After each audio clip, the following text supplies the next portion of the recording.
"Next disability," proceeded Allan, "is want of age. The age for consent to matrimony is 14 in males and 12 in females." "Come!" cried Allan, cheerfully. "Blackstone begins early enough, at any rate." Neelie was too businesslike to make any other remark, on her side, than the necessary remark in the pocket book. She made another entry under the head of "Good."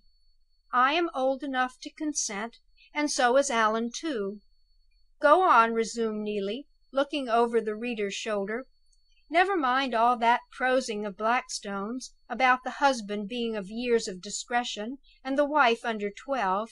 Abominable wretch! The wife under 12! Skip to the third incapacity, if there is one." "The third incapacity," Allan went on, "is want of reason." Neelie immediately made a third entry on the side of "Good." "Allan and I are both perfectly reasonable." Skip to the next page. Allan skipped. "A fourth incapacity is in respect of proximity of relationship."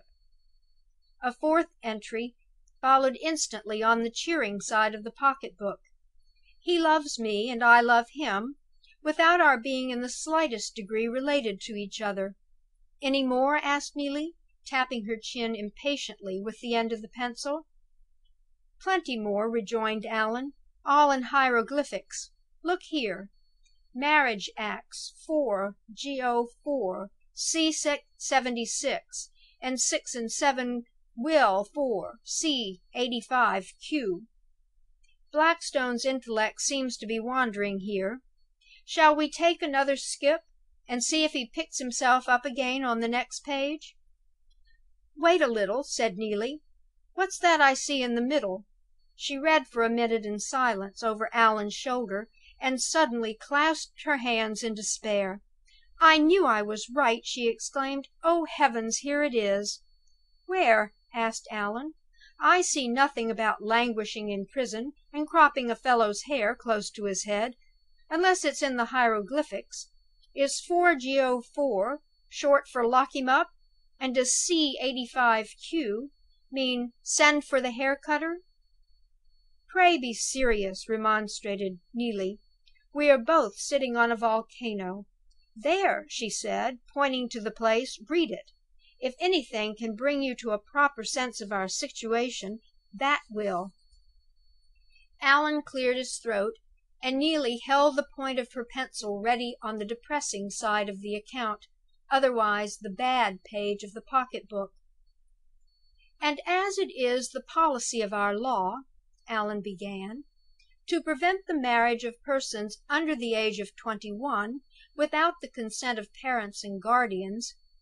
Neelie made her first entry on the side of bad.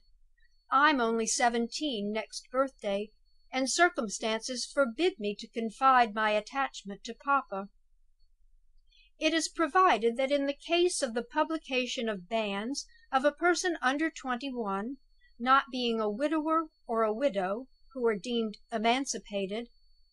Neelie made another entry on the depressing side. "Allan is not a widower, and I am not a widow. Consequently, we are neither of us emancipated. If the parent or guardian openly signifies his dissent at the time the banns are published, which papa would be certain to do, such publication would be void." "I'll take a breath here, if you'll allow me," said Allan. "Blackstone might put it in shorter sentences, I think, if he can't put it in fewer words. Cheer up, Neelie! There must be ways of marrying, besides this roundabout way that ends in the publication and a void. Infernal gibberish! I could write better English myself." "We are not at the end of it yet," said Neelie. "The void is nothing to what is to come." "Whatever it is," rejoined Allan, "we'll treat it like a dose of physic. We'll take it at once and be done with it." He went on reading. "And no license to marry without banns shall be granted, unless oath shall first be made by one of the parties that he or she believes that there is no impediment of kindred or alliance. Well, I can take my oath on that with a safe conscience. What's next?" and one of said parties must, for the space of 15 days immediately preceding such license, have had his or her usual place of abode within the parish or chapelry within which such marriage is to be solemnized. Chapelry! I'd live 15 days in a dog kennel with the greatest pleasure. I say, Neelie, all this seems like plain sailing enough. What are you shaking your head about? Go on, and I shall see. Oh, all right, I'll go on. Here we are. And where one of said parties, not being a widower or widow, shall be under the age of 21 years, oath must first be made that the consent of the person or persons whose consent is required has been obtained, or that there is no person having authority to give such consent. The consent required by this act is that of the father." At those last formidable words Allan came to a full stop. "The consent of the father," he repeated, with all needful seriousness of look and manner. "I couldn't exactly swear to that, could I?" Neelie answered in expressive silence. She handed him the pocketbook, with the final entry completed on the side of bad, in these terms: "Our marriage is impossible unless Allan commits perjury." The lovers looked at each other across the insuperable obstacle of Blackstone in speechless dismay. "Shut up the book," said Neelie, resignedly. "I have no doubt we should find the police, and the prison, and the hair cutting, all punishments for perjury, exactly as I told you, if we looked at the next page.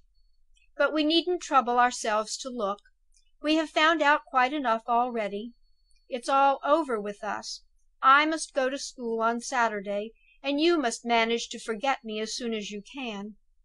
Perhaps we may meet in after life, and you may be a widower, and I may be a widow, and the cruel law may consider us emancipated, when it's too late to be of the slightest use. By that time, no doubt, I shall be old and ugly, and you will naturally have ceased to care about me, and it will all end in the grave, and the sooner the better. Good by," concluded Neelie, rising mournfully with the tears in her eyes. "It's only prolonging our misery to stop here, unless you have anything to propose." "I've got something to propose," cried the headlong Allan.